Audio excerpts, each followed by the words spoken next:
Assalamu alaikum. Welcome back to Believe Physics. Halliday Resnick Walker Fundamentals of Physics chapter number 24 problem number 25 है. A plastic rod has been bent into a circle of radius r is equal to 8.20 centimeter.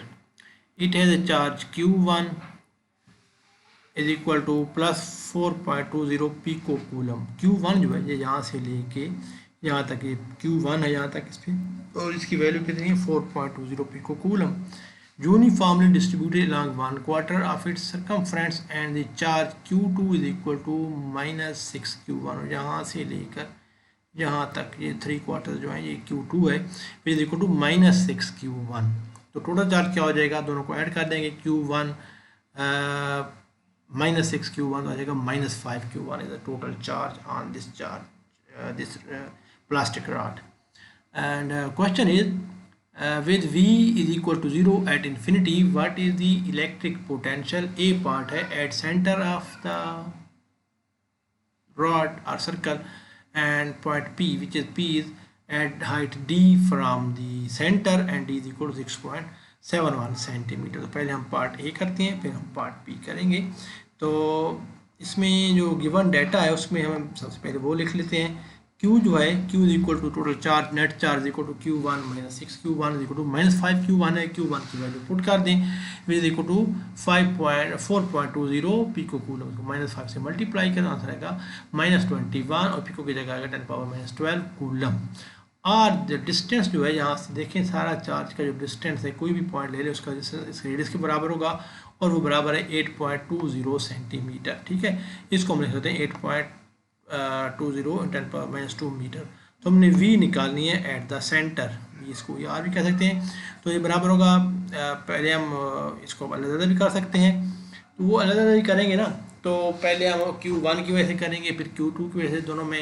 दोनों जो कि potentials हैं in simple values put कर दें. 1 और 4 pi epsilon not common है, are भी दोनों में सेम है तो q1 प्लस q2 हो जाएगा. q1 प्लस q2 किसके बराबर है, q के बराबर है और हम निकाल चुके हैं कितना है माइनस 21 और 1/4 पाई एप्सिलॉन नॉट किसके बराबर है 8.99 × 10 पावर 9. ठीक है, और r की वैल्यू क्या है 8.20 × 10 पावर माइनस 2. तो आंसर किस में आएगा वोल्ट में आएगा. ऐसा unit of the potential is volt. तो when you simplify it answer comes out to be minus 2.30 volt. तो potential at centre is minus 2.30 volt. ठीक है, अब नेक्स्ट पार्ट बी पार्ट में हमने ये देखें ये सर्कल है तो उसके ऊपर सेंटर से ऊपर बिल्कुल डी एक पॉइंट है जहाँ पर पॉइंट पी है. इस पे हमने निकालना है potential where this D is equal to this is D this is R and हमने डिस्टेंस ये हर पॉइंट जो फासला होगा किसके बराबर होगा इस आर स्मॉल आर के बराबर. तो ये हम निकाल लेते हैं. ये एक परपेंडिकुलर राइट एंगल ट्रायंगल बन गई तो हम पाइथागोरस थ्योरम लगाएंगे. Hypotenuse square equal to perpendicular square plus base square, तो दो दफा रूल ले लेंगे. तो आर आपके पास आ जाएगा ये देखें डी स्क्वायर की जगह 6.71 आ जाएगा, आर की जगह 8.20 स्क्वायर आ जाएगा. स्क्वायर लेंगे रूल लेंगे तो आंसर आएगा 10.6 सेंटीमीटर.